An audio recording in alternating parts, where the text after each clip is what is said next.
Info untuk teman-teman pekerja formal yang ada di Taiwan. Jadi ini adalah informasi tentang tunjangan kematian. Nah, banyak kan teman-teman mungkin yang di Taiwan ada orang tuanya, suami, istri, atau anaknya yang meninggal dunia pada saat kalian sedang kerja.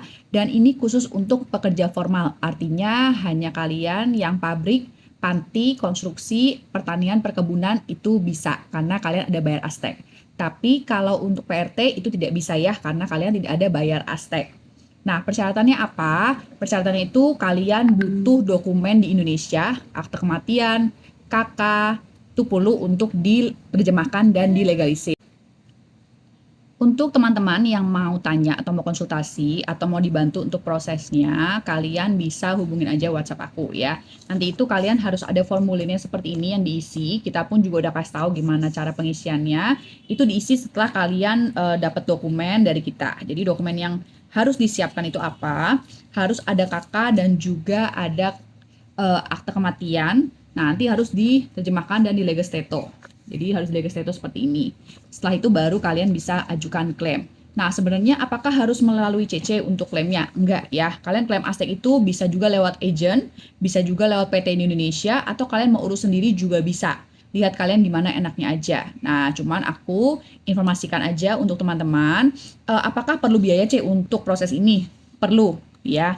Pasti perlu biaya. Kenapa? Karena kalian terjemah atau legas dokumen aja di Indonesia kan pasti butuh biaya, ya kan? Apalagi kalau yang di kampung mesti kirim dokumen ke Jakarta atau ke Surabaya untuk legesteto, itu pasti biaya lagi. Jadi sebenarnya kalian urus sendiri atau diurus orang itu biayanya kurang lebih sama ya. Cuman kalian perlu pertanyakan aja ke yang ngurus. Dia itu ngurus minta biayanya berapa. Nah, kadang ada agent atau ada PT yang mereka bisa bantu urusin gratis. Kalian tinggal kasih dokumen ke mereka. Nah, itu juga perlu ditanya ya. Yang penting perlu diperhatikan, dana itu akan langsung masuk ke rekening kalian. Jadi nggak bisa melalui orang lain.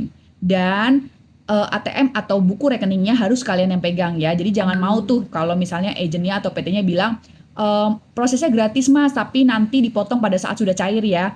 Nah, kalau bisa itu jangan banget. Kenapa? Karena kadang motongnya itu nggak masuk akal, nggak manusiawi ya. Jadi mending kalian proses minta pembayaran biaya di awal, deal berapa, kalian oke, tapi setelah cair, itu langsung masuk ke rekening kalian. Nah, cairnya berapa? Di sini ada tertulis ya, kalau orang tua, ayah atau ibu meninggal, itu dapatnya 3 kali gaji. Gaji yang mana nih ya? Gaji pada saat almarhum meninggal di bulan itu, atau 3 bulan depan, 3 bulan sebelumnya atau sesudahnya. Ya, jadi dilihat nanti dari Astek akan menghitung kira-kira rata-ratanya berapa. Kalau yang meninggal adalah anak, usianya itu sudah 12 tahun ke atas, dapatnya 2,5 kali gaji, 2,5 kali gaji.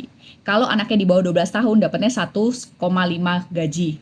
Ya, jadi 1,5 bulan gaji. Nah, itu ya, jadi nggak semuanya dapat 3. Dan apakah ayah atau ibu meninggal, misalnya ayah meninggal dapat lebih banyak, ibu meninggal dapat lebih banyak? Enggak. Nah, sering lagi ada pertanyaan ke aku, C, kalau misalnya aku sudah pernah proses sama Cece nih, ibu meninggal. Nah, sekarang ayahku yang meninggal, apakah bisa proses? Bisa. Jadi, setiap satu orang yang meninggal itu bisa diproses 1 kali. Nah, yang nggak bisa itu, kalau misalnya nih, kamu dan adik kamu di Taiwan. Jadi kan 2 orang di Taiwan, kamu dan adik kamu ya. Tiba-tiba ibu kamu meninggal. Nah, ibu kamu ini hanya bisa diklaim oleh 1 orang. Tidak bisa kamu klaim, adik kamu juga klaim. Nggak bisa. Jadi makanya yang mau klaim, aku sarankan cari yang gajinya paling besar. Dia aja yang ngeklaim. Ya, jadi ingat ya, 1 orang meninggal hanya bisa diklaim 1 kali. Nah, kalau misalnya kalian kayak pelajar lulusan Taiwan terus kerja, apakah bisa juga klaim? Bisa. Atau kalian yang sudah menikah dengan orang Taiwan, kemudian kalian di Taiwan ada kerja, apakah bisa klaim? Bisa. Meskipun kalian sudah ganti nama, itu pun masih bisa klaim. Ya, yang penting kalian itu ada bayar Astek atau Laopao. Itu bisa klaim. Jadi, semoga informasinya bermanfaat. Kalau teman-teman suka dengan informasi seperti ini, boleh bantu aku komen, share juga ke teman-temannya. Siapa tahu ada temannya yang butuh juga informasi seperti ini. Atau teman-teman butuh informasi yang lain, boleh aja komen di bawah. Nanti kalau aku bisa jawab, aku pasti jawab. Terima kasih.